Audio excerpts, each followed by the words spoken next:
Hello everyone, అందరూ ఎలా ఉన్నారు?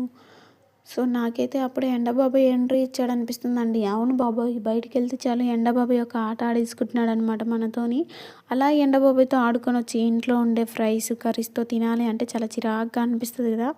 సో చిటికెలో అయిపోయి మన బాడీని చల్లబరిచే ఎండబాబాయ్ నుంచి మనల్ని కాపాడే రాజు వంటలలో ఎవరైనా ఉన్నారు అంటే అది చింతపులుసు గారు మాత్రమే అని నేను చెప్తాను.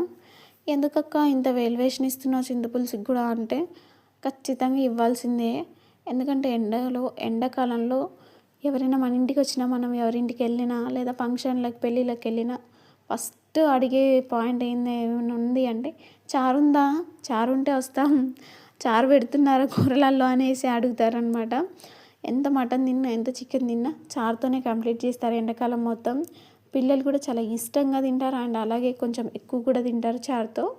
సో లేట్ చేయకుండా మన ఆర్వి కలెక్షన్ని సబ్స్క్రైబ్ చేసుకోండి, ఒక లైక్ చేయండి అండ్ షేర్ చేయండి. వీడియో నచ్చితే ఖచ్చితంగా కామెంట్ చేయండి. కామెంట్ చేయడం మాత్రం మర్చిపోకండి. ద బెస్ట్ రెసిపీ ఏమైనా ఉంది అంటే ఎండాకాలంలో చింతపులుసు మాత్రమే అని నేను చెప్తాను. సో నాలాగా ఎంతమంది అనుకుంటున్నారో కామెంట్ చేయండి, yes are no.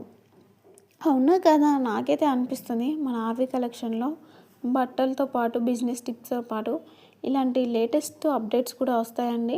So late చేయకుండా సబ్స్క్రైబ్ చేసుకోండి మన ఛానల్ని. సబ్స్క్రైబ్ చేసుకుంటే లేట్ చేయకుండా మన వీడియోస్ ఎవ్వరు మన వీడియోస్ ఆపకుండా డైరెక్ట్ మీ ఛానల్లోకి వచ్చేస్తాయి అన్నమాట. సో ఎలా ఉంది నా వెల్యువేషన్ చింతపులుసుకి? నేను ఇచ్చింది కరెక్టేనా కాదా కామెంట్ చేయండి, అది కూడా చూస్తాను ఎంతమంది చేస్తారు. ఎందుకంటే చారుతో తినేవాళ్ళు చాలామంది ఉంటారు ఎండాకాలం నాలాగా. నేనైతే అనుకుంటున్నానండి చారుతో తినేవాళ్ళు చాలామంది ఉంటారని. అదే హెల్త్కి కూడా కొంచెం మంచిది, ఎండబాబాయ్ నుంచి కాపాడుతుంది మనల్ని.